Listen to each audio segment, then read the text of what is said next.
Señor esté con ustedes. Lectura del Santo Evangelio según San Mateo. En aquel tiempo dijo Jesús a sus discípulos: cuiden de no practicar su justicia delante de los hombres para ser vistos por ellos. De lo contrario, no tendrán recompensa de su Padre Celestial. Por tanto, cuando hagas limosna, no mandes tocar la trompeta ante ti, como hacen los hipócritas en las sinagogas y por las calles, para ser honrados por la gente. En verdad les digo que ya han recibido su recompensa. Tú, en cambio, cuando hagas limosna, que no sepa tu mano izquierda lo que hace tu derecha.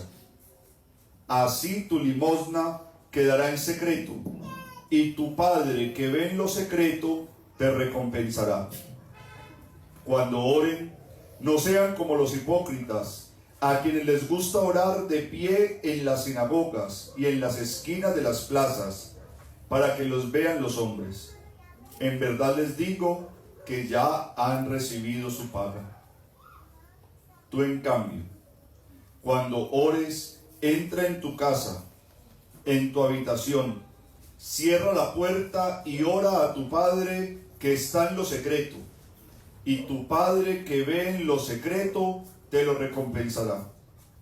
Cuando ayunen, no pongan cara triste como los hipócritas que desfiguran sus rostros para hacer ver a los hombres que ayunan. En verdad les digo que ya han recibido su paga. Tú, en cambio, cuando ayunes, perfúmate la cabeza y lávate la cara, para que tu ayuno lo note no los hombres, sino tu Padre que está en lo escondido, y tu Padre que ve en lo escondido te recompensará. Palabra del Señor. Gloria a ti, Señor Jesús.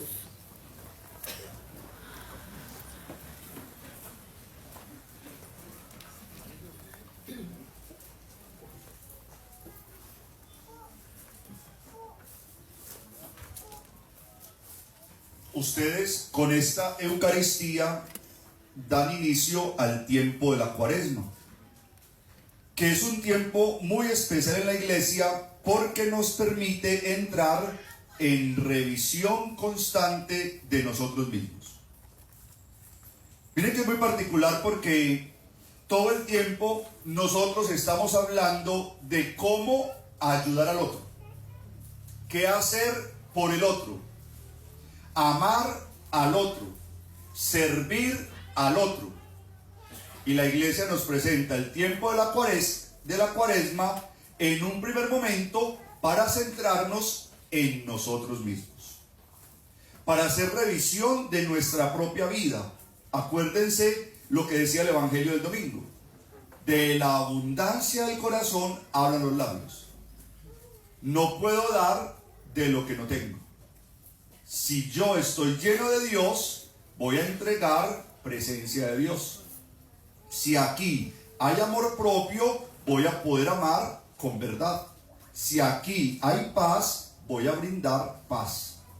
Por eso lo que hace la Cuaresma en un primer momento es cogernos a cada uno de nosotros y decirnos: bueno, frente a un espejo, ¿cómo estoy yo? Luego, ¿cómo estoy frente a Dios? Y luego, ¿cómo estoy frente a los demás? Pero primero, ¿cómo estoy yo? ¿Y cómo estoy yo conmigo mismo? Por eso la Cuaresma nos ofrece de una manera especial el sacramento de la confesión. Es una manera para reconciliarme conmigo mismo, luego para reconciliarme con Dios y luego para intentar hacerlo bien con los demás. Pero empieza aquí, empieza conmigo. El mismo Jesús reconoce que no somos perfectos, que necesitamos de una revisión constante de la vida y que es necesario estar bien con nosotros mismos si queremos estar bien con todo lo que nos rodea, con los demás. Entonces hay que ver la Cuaresma en un momento como eso. Por eso, si ustedes fueron atentos, en la entrada se encontraban con un cartel que dice: hey, detente, no puede ser una cuaresma más. No, ya no aguantamos una cuaresma más. ¡Qué pereza! Ya no aguantamos una vez más la cruz en la frente para seguir cayendo en los mismos pecados de hace 15 años.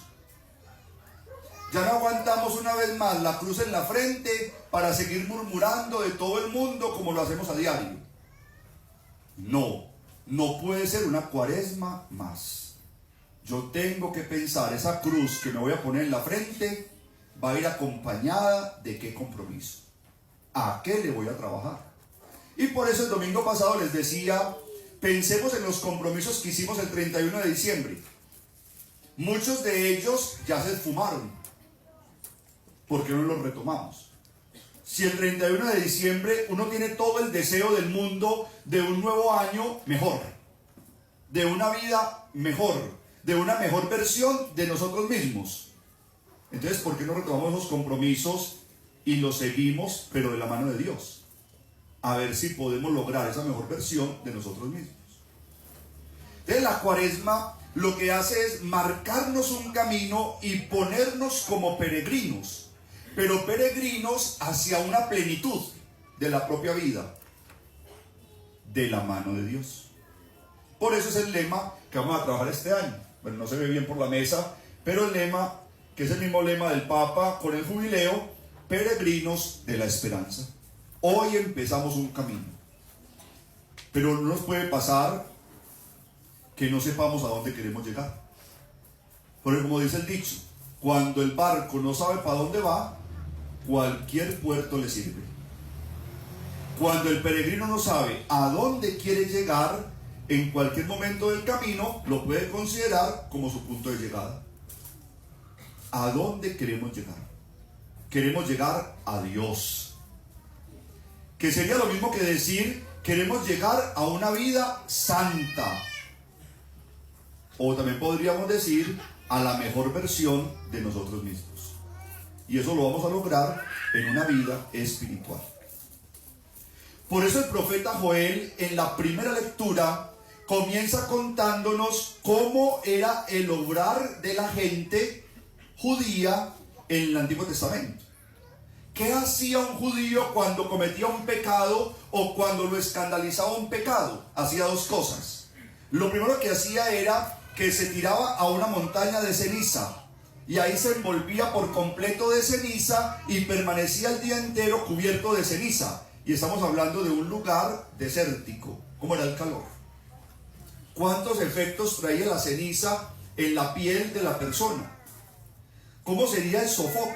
Y luego, cubiertos de ceniza todo el día, tenían que ir a lugares públicos para que se convirtieran en motivo de burla y de escándalo, y así aprendieran a no pecar más. Era una manera.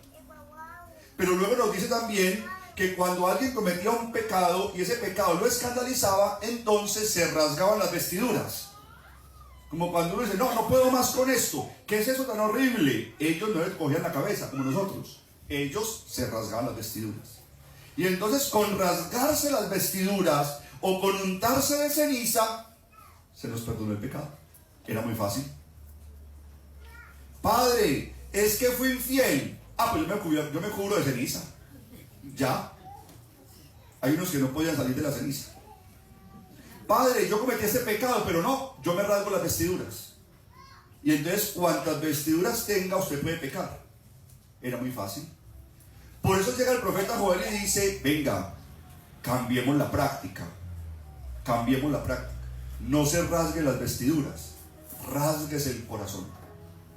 Métase la mano en el alma. Toque las heridas que usted se creó con el pecado y que le creó a otros. Y solo cuando usted esté dispuesto a una transformación, a un cambio de su propia vida, usted va a experimentar de Dios perdón. Y mire que cuando uno se va a confesar, uno sigue unos pasos para una buena confesión.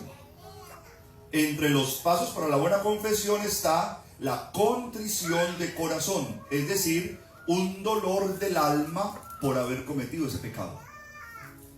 Y ese dolor del alma me va a llevar a un propósito de enmienda, es decir, a un deseo profundo de no volver a caer en lo mismo. Ahora sí me puedo confesar. Pero no tenía sentido rasgarse las vestiduras o untarse de ceniza si yo al fin y al cabo solo estaba haciendo una práctica porque pequé, pero mañana lo vuelvo a hacer. Entonces Joel nos está diciendo, frente a un pecado tiene que seguir todo un proceso de conversión. Y ese proceso de conversión tiene que empezar por un dolor del corazón. ¿Estás arrepentido? No te puedo absolver de tus pecados. Porque es que si no estás arrepentido, mañana vas a volver a caer en el mismo pecado.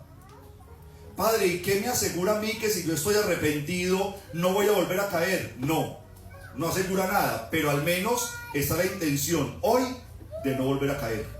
Y vas a hacer el ejercicio de intentar evitar la tentación. Por eso vamos a encontrar en la palabra de Dios que hasta el mismo Jesús nos indica que lo que a Dios le agrada no son los sacrificios. Dios no quiere que usted se llene de ceniza todo el cuerpo y aguante sol, porque Dios sabe que se te va a enfermar la piel. Y Dios no te quiere ver mal. Él no quiere esos sacrificios. Él quiere que usted tome conciencia de lo que está haciendo, del daño que causó y que se causó, y que empiece a ser feliz. Eso es lo que quiere Dios. Por eso nos dice, rásguese el corazón. Es decir, métase en lo más profundo de su ser y dése cuenta con lo que está haciendo, usted cuánto sufre y usted cuánto hace sufrir. ¿Le gusta eso? No. Entonces, fruto de eso, empiece ese proceso de transformación. Y ese proceso de transformación se llama conversión. Conversión. Una vida diferente en Dios. Una vida en paz con Dios. Una vida de cara a Dios. Por eso mismo Jesús luego en el Evangelio de San Mateo nos dice, para ese camino de conversión que todos queremos empezar, necesitamos 3 cosas. Y piense que eso es muy especial, porque ustedes y yo muchas veces tenemos el deseo de hacer las cosas bien hechas, pero con el simple deseo no basta. El simple deseo no alcanza para hacer las cosas bien hechas. Necesitamos seguir unos pasos. Y Jesús nos da 3 pasos para que ese camino de conversión se afiance. Porque es que usted comete un pecado y cuando usted comete el pecado siente el deseo de nunca más volver a cometerlo. Pero necesitamos seguir un proceso para que ese deseo de no cometerlo se afiance en nosotros. El primer paso que propone Jesús es la oración. Pero es una oración tan honesta que sintamos en verdad que conversamos con Dios. No puede ser la oración del que reza y reza, pero luego peca y peca, como dice el dicho, el que reza y peca empata. No. Es la oración del que se reconoce frágil delante de Dios y le dice, ¿cómo me cuesta renunciar a este hábito? ¿Cómo me cuesta renunciar a este pecado? Pero cómo anhelo estar en paz contigo, estar en paz conmigo y estar en paz con ustedes. Es una oración que se vuelve conversación. Es una oración que no es preparada por otros textos. Es una oración que brota del alma, fruto del momento que estoy viviendo. Es una oración sincera. Por eso cuando ustedes le preguntan a uno, padre, es que yo no sé orar, ¿cómo lo hago? Yo tendría que decirles, es lo más sencillo, converse. Y luego de conversar un rato, haga silencio para que él hable. Padre, pero es que no lo escucho hablar. No, es que tienes que hacerlo varias veces. O tal vez varios meses. O quizás varios años. Pero en la medida en que tú lo hagas, vas a empezar a sentir cómo Dios habla sin pronunciar palabra. Porque el lenguaje de Dios se llama el silencio. Entonces la oración lo que hace es poder llegar a Dios entregarle lo que hay por dentro. Miren que eso es muy parecido a rasgar el corazón. Entregarle lo que hay por dentro, entregarle un corazón que está herido, y cuando acabo de rezar y vuelvo a meter el corazón dentro de mí, voy a entrar un corazón que ha comenzado a ser sanado. Un corazón que ha comenzado a cicatrizar. Cuando yo oro, saco el corazón, saco el alma, saco la mente, se lo entrego a Dios. Y mientras yo le voy contando mis tristezas, mis angustias o todo lo que estoy viviendo, la manera de él hablar es ponerse guantes de seda y empezar a tratar ese corazón, esa mente, esa alma que está herida. Conforme voy orando, él va sanando. Mientras más oro, más sana. Y mientras más sana, más paz tengo yo. Y cuando uno tiene paz, no retrocede en ese camino de conversión. Antes avanza. Pero cuando uno pierde la paz, uno retrocede en ese camino de conversión. El segundo paso que nos da el Evangelio de San Mateo para afianzar ese camino de conversión es aprender el valor de las obras de caridad. Y nos lo dice con la palabra limosna. Y nos dice, ¿qué es una obra de caridad? Una obra de caridad es comprender el dolor del otro. Y solo cuando uno comprende el dolor del otro, pone al otro a la misma altura de uno. Es decir, lo hace digno como yo. Por eso en las obras de caridad no se trata de que yo pase necesidades para que el otro esté bien. Se trata de que el otro, al menos por un momento, pueda estar en la paz que estoy yo, en el bienestar que estoy yo, en la tranquilidad que estoy yo. Pero para eso es necesario sentir el dolor que tiene el otro. Cuando el dolor del otro a mí no me duele, poco o nada hago yo por el otro. Cuando el dolor del otro a mí me duele, yo soy capaz de hacer algo para sanar. Entonces el Evangelio nos está diciendo la segunda manera de afianzar esa conversión, de seguir de cara a mí, de consolidar en usted la fe, la paz y la esperanza, es reconociéndome en el otro. Solo que ustedes y yo a veces pensamos que la obra de caridad se hace con el que está aguantando hambre en la calle, pero se me olvida del enfermo que está en mi casa. Se me olvida del familiar que tiene una necesidad. Se me olvida de ese compañero de trabajo que tiene una dificultad. Por eso dicen las abuelas que la caridad comienza por casa. Una vez que en la casa hayamos suplido esa caridad, empecemos por los de la calle. Porque si no nos convertiríamos en luz en la calle y en oscuridad de la casa. Y luego nos entrega la tercera escalita para afianzar ese camino de conversión, y es el ayuno. El ayuno es un pequeño sacrificio, es una mortificación. Es bueno mortificar el cuerpo, es bueno mortificarnos a nosotros mismos, es bueno hacer un sacrificio, pero eso tiene que tener un sentido y también tiene que tener un beneficio. El sentido es que lo hacemos porque nos inspira Dios. Y el beneficio tiene que ser para alguien. Entonces, si ustedes y yo ayunamos hoy, por ejemplo, como nos lo han enseñado en la iglesia por tradición, hoy no comimos carne, pero esa carne no se la dimos a nadie, entonces hoy no hicimos ningún ayuno. Hoy lo que cambiamos fue de menú. Pero si la carne que hoy no me comí, yo se la compartí a alguien que lo pudiera necesitar, entonces yo hice un ayuno, hice un sacrificio inspirado por Dios que beneficia a alguien. Ustedes no vayan a creer que el ayuno es aguantar hambre por hasta las 10 de la mañana. El ayuno es lo que yo dejo de tener para mi beneficio a quien beneficia. Porque es que miren lo que hicimos, por ejemplo, lo que hacemos en un tiempo de ayuno. Cambiamos la carne por el pescado, que es más caro que la carne.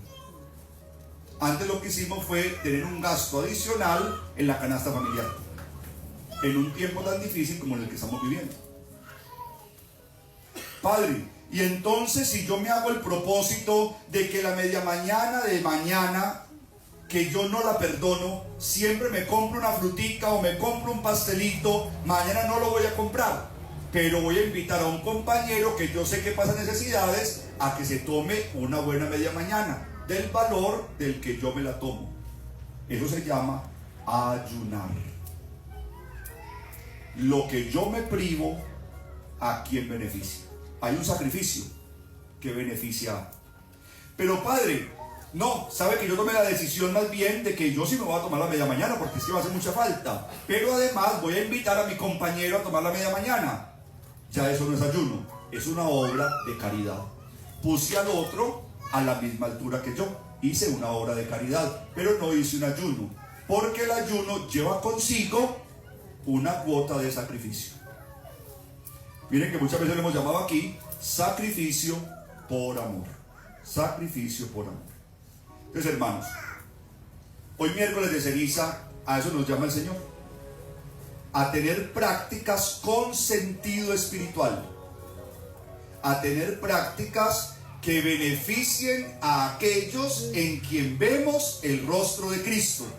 Y a tener prácticas que nos regalen una plenitud interior, paz, esperanza o fortaleza.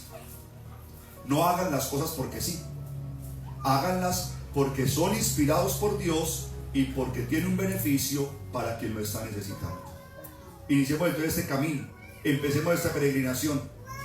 ¿Usted quiere empezar esta peregrinación? ¿Listo? Entonces el primer paso. Un poquito más de oración. No basta con la misa del domingo. A veces necesitamos la misa el martes, o el jueves, o el viernes. No basta con la oración de la mañana. Hay días tan pesados que hay que orar también por allá a las 11 o a las 12 del día. No basta con una obra de caridad cada diciembre. También hay gente que tiene necesidades en enero, en febrero, en agosto, en septiembre. Y no basta con hacer ayuno solo los viernes de Cuaresma. Tan rico yo poder privarme de algo con tal de ver al otro descansar un poquito de su necesidad. Esa es la mejor manera como ustedes y yo le decimos a Dios: estoy viviendo de acuerdo al Evangelio. Que sea el Señor el que nos acompañe en ese tiempo de la Cuaresma, para que al llegar a la noche santa de la Pascua, del Sábado Santo, podamos decirle al Señor: he vivido una Cuaresma santa.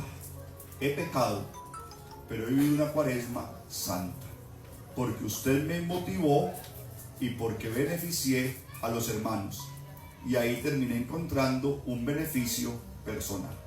Amén. Amén.